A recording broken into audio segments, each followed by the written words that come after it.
Curtis. I'm a licensed clinical mental health counselor and professor of counseling, and today I'm going to talk about, this is an older study that we published about crying, about counselors or psychotherapists fear that they may tear up or cry or look unprofessional while listening to client stories. And we certainly understand that listening to hard stories can create vicarious traumatization when you listen to stuff that's so hard that we can actually experience side effects of this trauma.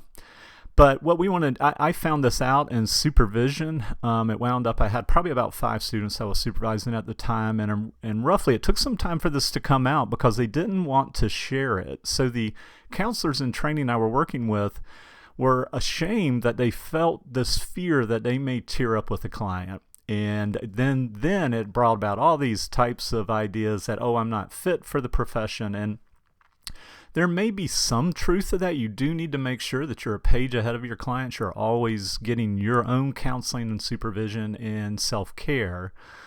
But we found some interesting results in this study. So let me go ahead and talk about that. There were 159 counseling graduate students that participated in the study.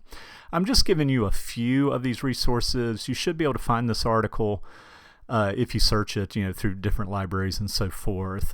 Counseling with 2 L's, by the way, was because it was in a British journal that focused on qualitative analysis. All right, so 159 graduate counseling students, 21% were worried about crying in session. Okay, so this isn't an insignificant amount. If you've got a practicum or internship group that you're supervising of 10, then 2 of them, it's possibly that 2 of them are having some significant worries about that this could happen. And so then ask yourself, what happens if you worry about that?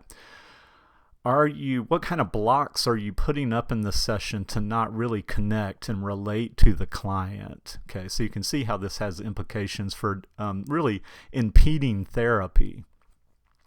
21% worried, but 60% of the participants said that it could potentially be helpful.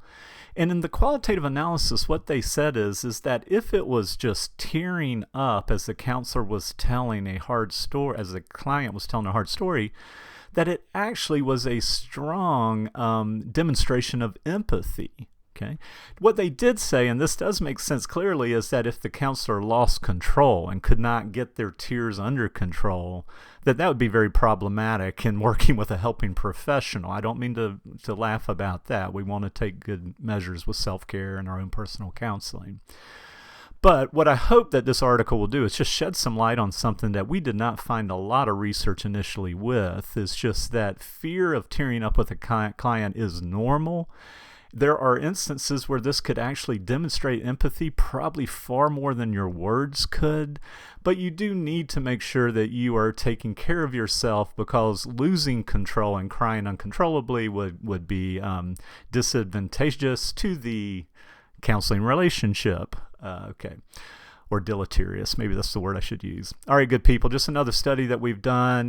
Let me know what else you'd like to see. Thank you for the good work you're doing, and we will talk to you on the next video.